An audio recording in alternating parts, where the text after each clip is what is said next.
Seigneur, ta parole est grande, elle demeure à jamais. Ta parole est infaillible, rien ne peut la supprimer. Bienvenue à vous, chers spectateurs, et bienvenue à tous nos spectateurs dans le monde entier pour un nouvel épisode de l'émission d'études quotidiennes Toute la Bible, où nous étudions tous les livres de la Bible de la Genèse à l'Apocalypse, et ce quotidiennement du lundi au vendredi. Dans l'épisode d'aujourd'hui, nous arrivons à la fin du livre d'Ézéchiel avec les chapitres 46, 47 et 48. Ainsi, nous aurons achevé l'étude du livre d'Ézéchiel au fil de 30 épisodes. Si vous désirez revoir les épisodes passés concernant ce livre, prière de visiter notre site internet toutelabible.net. Permettez-moi d'abord d'accueillir notre invité, le serviteur du Seigneur qui nous honore de sa présence, Frère Youssef Riyad. Bienvenue, Frère Youssef. Merci, Frère Riyad. Bienvenue aussi au public, bienvenue à tous. Chers spectateurs, quelques instants et on commence notre étude d'aujourd'hui. Restez branchés.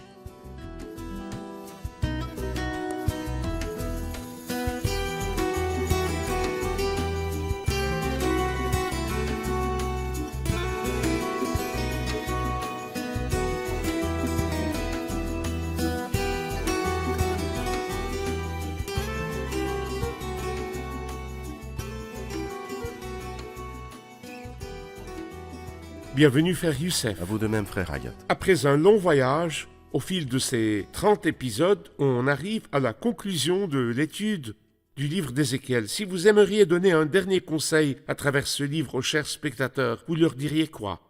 Eh bien, je dirais que ce serait dommage de négliger n'importe quelle partie de la parole de Dieu, même si elle est difficile. Et je pense très fort que la difficulté réside dans le fait que nous ne sommes pas habitués à lire ce livre. Mais si nous le lisons, en attendant le Seigneur et en priant, alors certainement Dieu nous ouvrira ses immenses trésors, car c'est dommage que la parole de Dieu reste confinée dans les livres, confinée dans les chapitres, mais plutôt nous devons nous agripper à cette parole. Exact. Moïse dit que mes instructions se déversent comme la pluie et que ma parole tombe comme la rosée. Ce qui veut dire que l'enseignement de Dieu est comme la pluie, C'est vrai. et la parole de Dieu doit être reçue goutte à goutte comme la rosée. Exact. Merci. On arrive aux 3 derniers chapitres, 46, 47 et 48. J'aimerais juste lire un passage du chapitre 46 et vous revenir avec une question. À partir du verset 8, il dit « Lorsque le prince entrera, il passera par le vestibule de l'entrée et il sortira par le même chemin.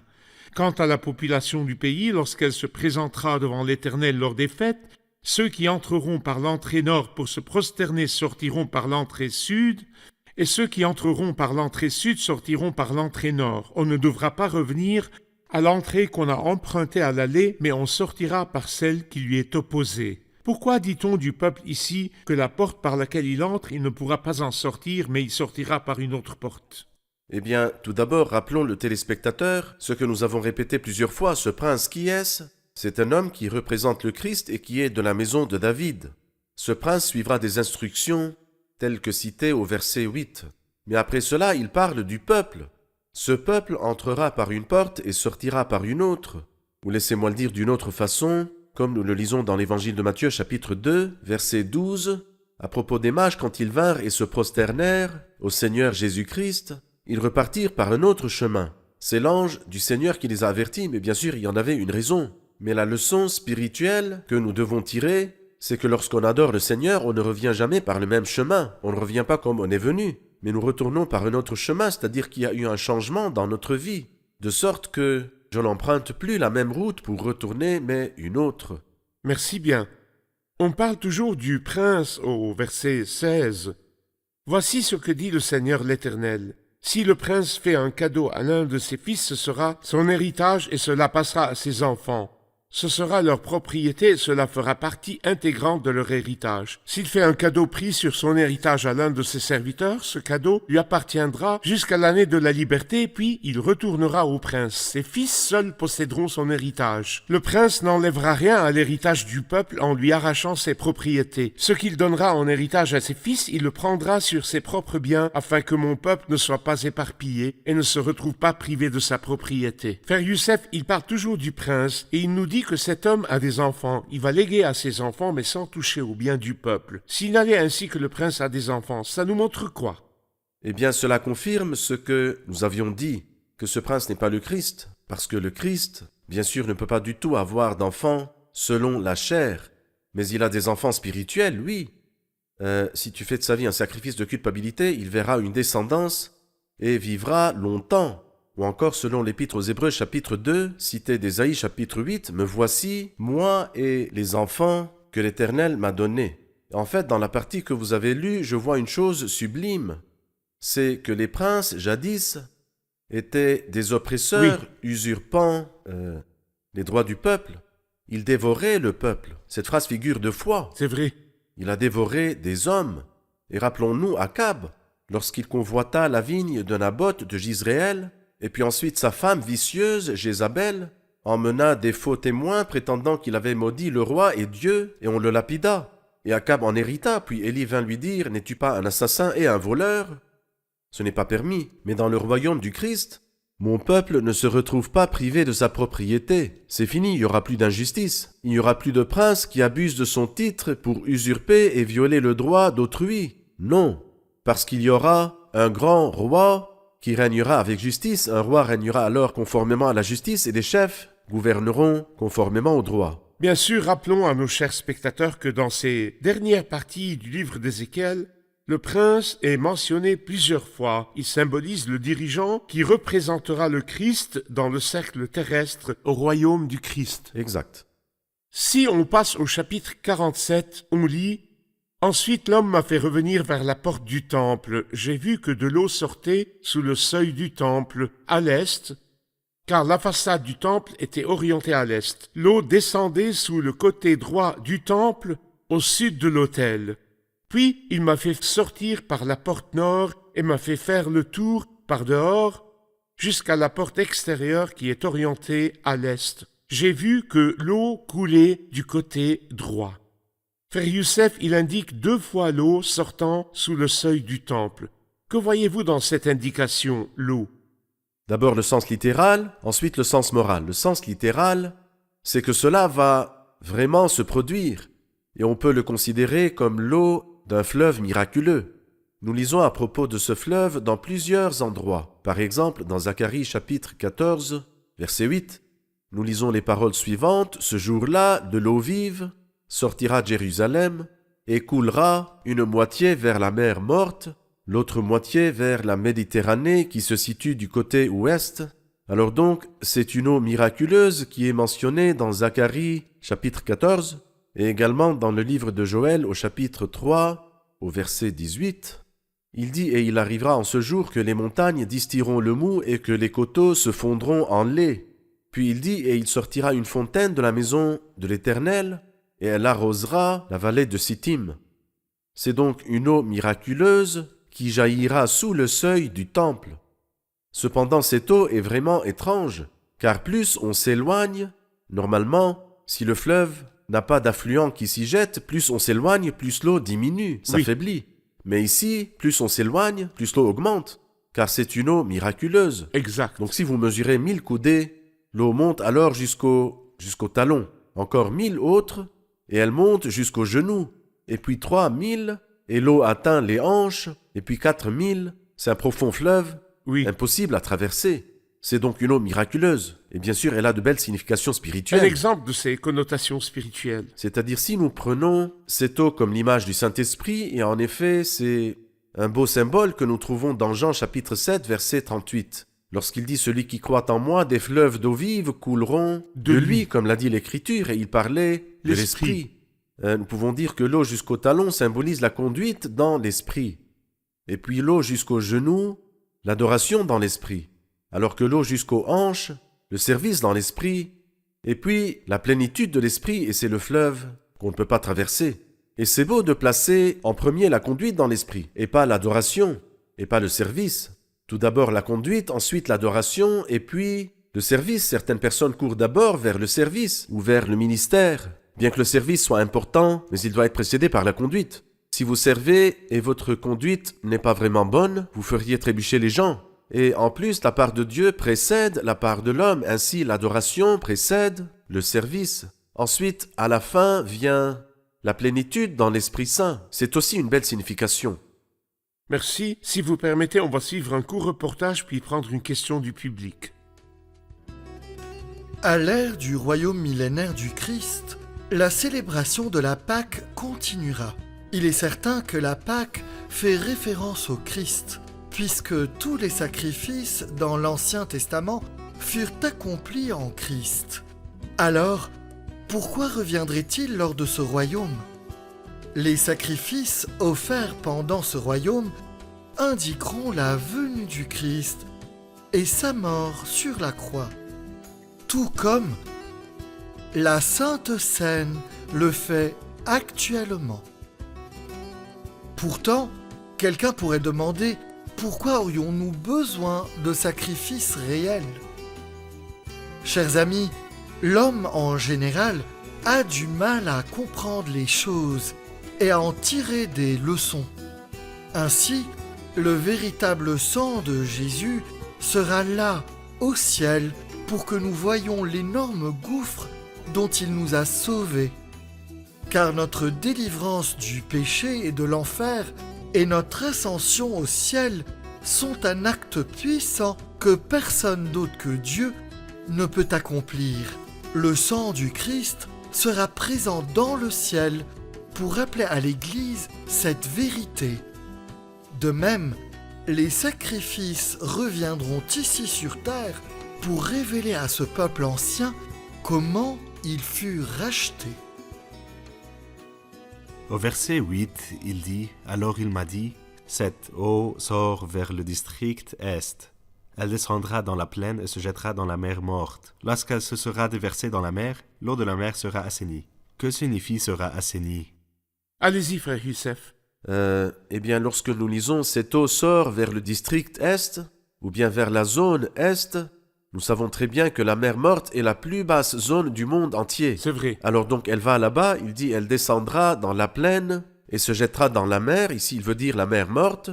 Lorsqu'elle sera déversée, l'eau de la mer sera assainie. Pourquoi l'eau de la mer morte, on l'appelle mer morte ?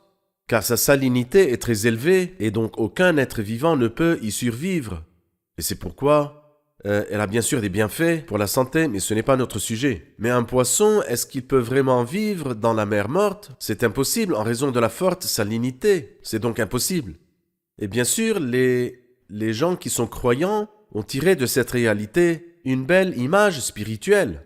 Et ils ont composé de nombreux cantiques sur le fleuve qui coule. Prenons par exemple un cantique qui dit « Là où le fleuve coule, guérisseur, purificateur ». Mon repos, ma consolation, là où le fleuve coule. Il parle en fait ici du fleuve jailli du côté du Christ. Parce que si l'eau ici coule sous le seuil du temple, du côté sud de l'autel symbolise la croix. Nous savons que sur la croix, il y a eu un fleuve.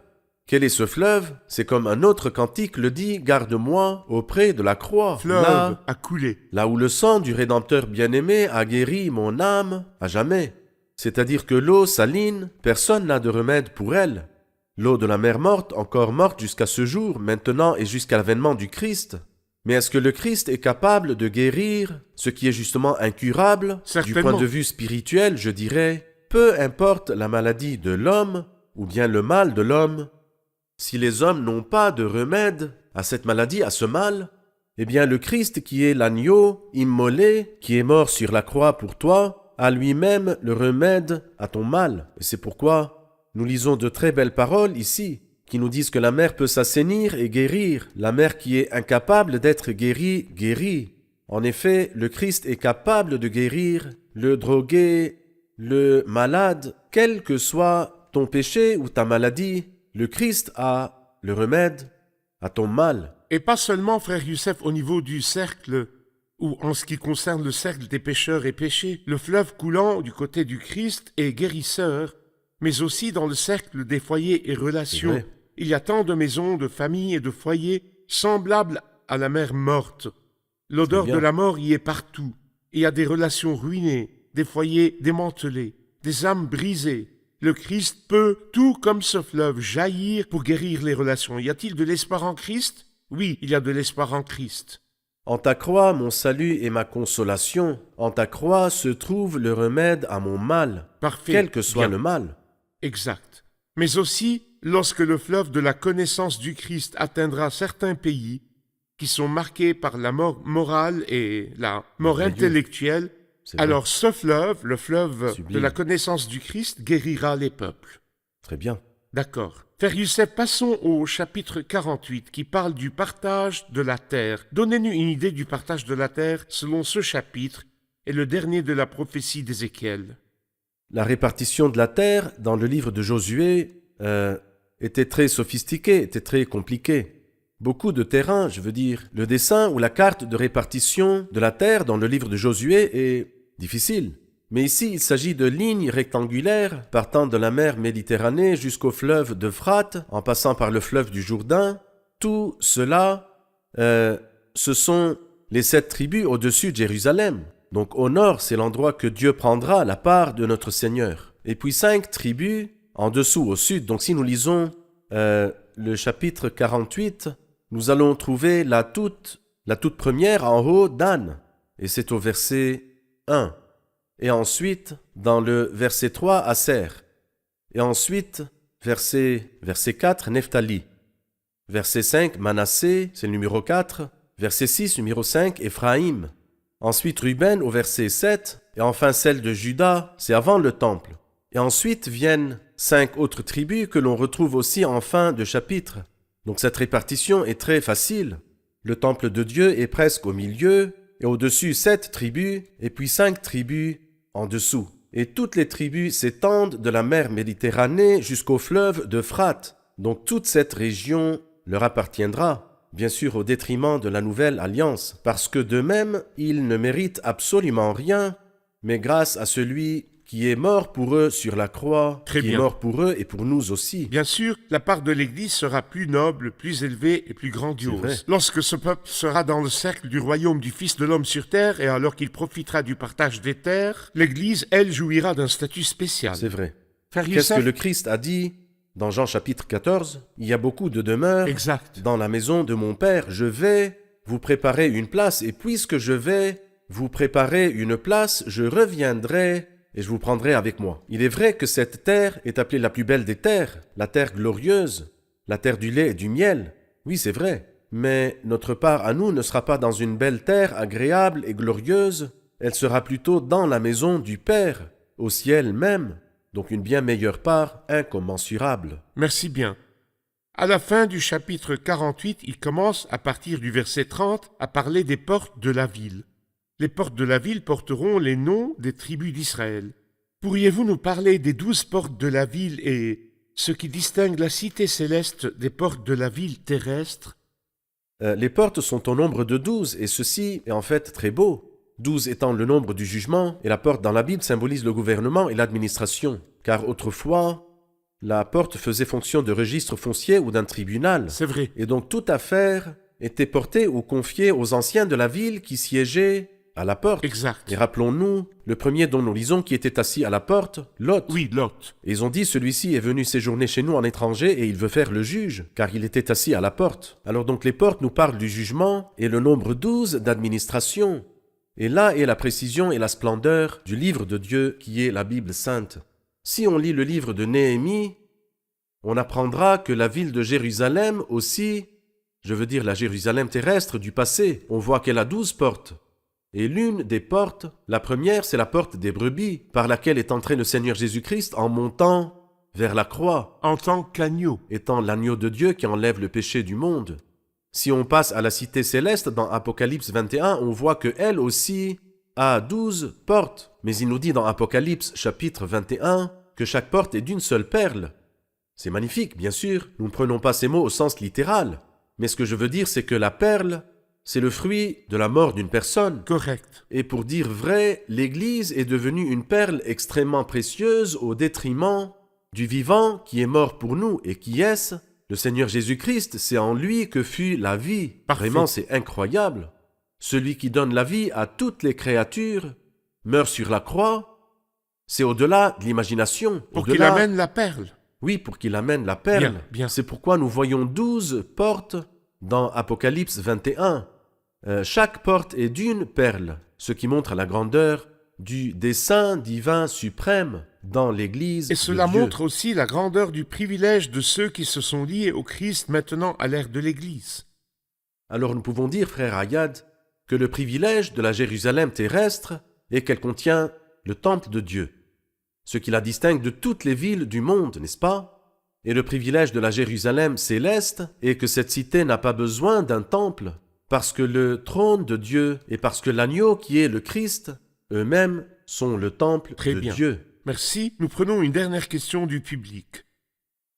Le dernier verset d'Ézéchiel 48, le nom de la ville sera Yahvé Shama. Que signifie ce nom? Le nom de la ville sera Yahvé Shama. Que signifie ce nom par rapport à Jérusalem? Oui, la ville, bien sûr, comme vous l'avez dit, c'est Jérusalem. Et Yahvé, Shama. Alors Shama, la langue hébraïque et la langue arabe sont assez proches. Yahvé, Thamma, c'est-à-dire l'Éternel est là. Le mot Thamma en arabe signifie là-bas. En fait, cela ramène mon esprit à plusieurs noms de la ville de Jérusalem. Mais cela me fait penser aussi à un bel ensemble de sept noms mentionnés dans la Bible sainte sur Yahvé. Nous lisons dans le Nouveau Testament, dans l'Évangile de Jean, « Je suis » 7 fois. C'est vrai. Je suis le pain de la vie, je suis la lumière du monde, je suis le bon berger, je suis la porte, je suis le chemin, la vérité et la vie, je suis la résurrection et la vie, je suis le vrai cep. Il dit 7 fois « Je suis ». Dans l'Ancien Testament, on dit Yahvé 7 fois également. La première est dans Genèse 22. Yahvé Jireh, l'endroit même où Abraham offrit son fils Isaac. Cet endroit fut appelé Yahvé Jireh et ce mot signifie l'Éternel pourvoira ou le Seigneur verra.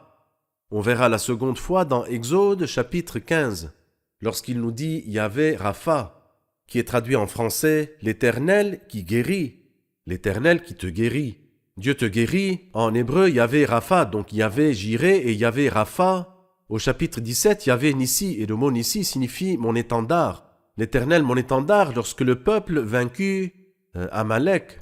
Alors Yahvé Jireh, Yahvé Rapha et Yahvé Nissi. Et puis dans Juge chapitre 6, Yahvé Shalom.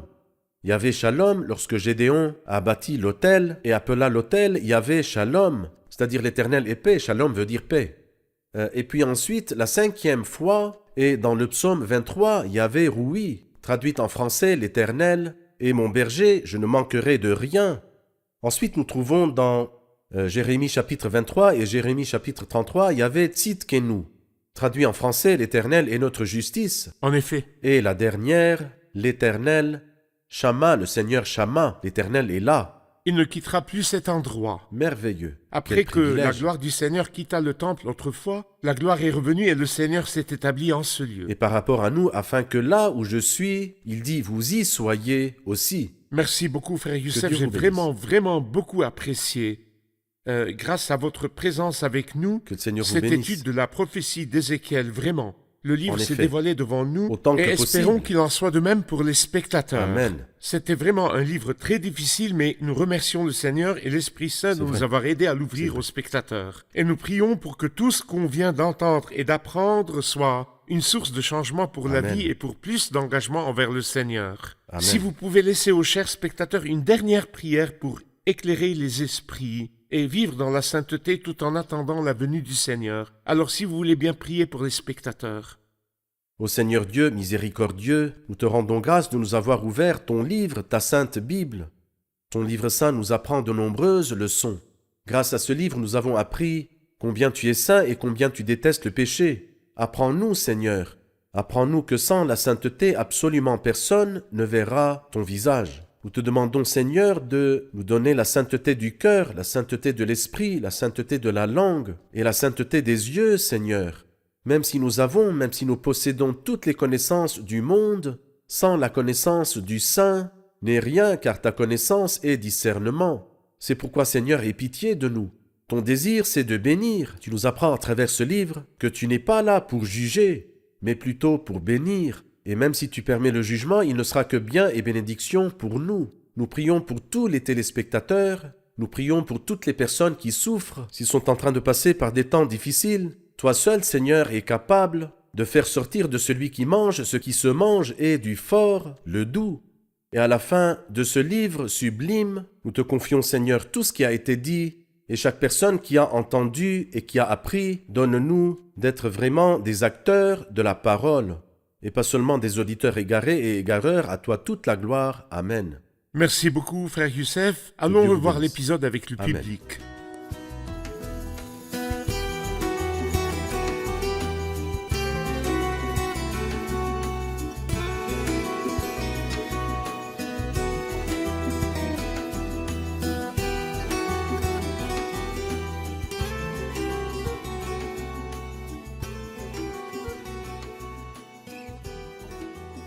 Bienvenue à vous.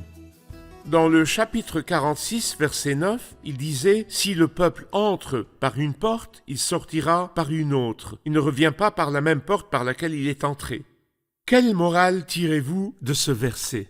Cela nous montre que lorsqu'on entre auprès du Seigneur et qu'on se prosterne devant lui, en ressortant, on ne reprend plus jamais le chemin qu'on suivait avant. Car la Parfait. vie avec le Seigneur nous mène à des Différents, chemins différents, totalement différents. Bien, qu'en pensez-vous, frère Youssef? Tout comme les mages dans Matthieu chapitre 2 verset 12 sont revenus par un autre chemin Correct. après avoir adoré le Christ. Bien. J'aimerais un commentaire sur Yahvé Shama, le nom de la ville. Quelle est sa signification? Nous avons vu dans le chapitre 48 que Yahweh Shama signifie « Le Seigneur est là, donc il n'a pas quitté l'endroit et il y était tout le temps C'est un séjour permanent. Qu'en pensez-vous, frère C'est un Youssef? verset qui m'apaise dans le psaume 85. Et ainsi la gloire habitera notre pays. Le Seigneur même y habitera. Yahvé Shama. Très bien, merci frère Youssef, Que que le Dieu Seigneur vous vous bénisse et bénisse. vous récompense. Merci à vous tous, que Dieu vous bénisse. Chers spectateurs, à la fin de l'étude du livre d'Ézéchiel, j'aimerais juste vous rappeler les sections de ce livre. Et comme nous l'avons dit, ces sections sont tout d'abord du chapitre 1 au chapitre 24, il parle du jugement du Seigneur sur la ville de Jérusalem suite à sa corruption et impureté, et ce jugement fut rendu par la captivité babylonienne. Puis du chapitre 25 au 32, le jugement sur 7 nations entourant la terre d'Israël. Puis du chapitre 33 jusqu'à la fin du livre, il parle de la promesse du rétablissement futur. Et ce sont les bénédictions du royaume millénaire qui, comme on l'a vu dans la dernière partie, seront représentées par la construction du temple millénaire et les bénédictions de la ville de Jérusalem au temps du royaume millénaire qui sera appelé Yahvé Shama. La gloire est de retour et s'établit au temple, et le Seigneur s'établit dans cette ville pour n'en plus jamais repartir. Qu'en pensez-vous, chers spectateurs? Ne voulez-vous pas avoir votre part en Christ? Ne voulez-vous pas prendre Christ pour ami et compagnon? Ne voulez-vous pas prendre part à la vie éternelle avec le Christ, la vie qui ne finit jamais? Acceptez le Christ, votre vie commencera sans jamais finir. Et on se retrouve dans le prochain épisode. Que Dieu vous accompagne.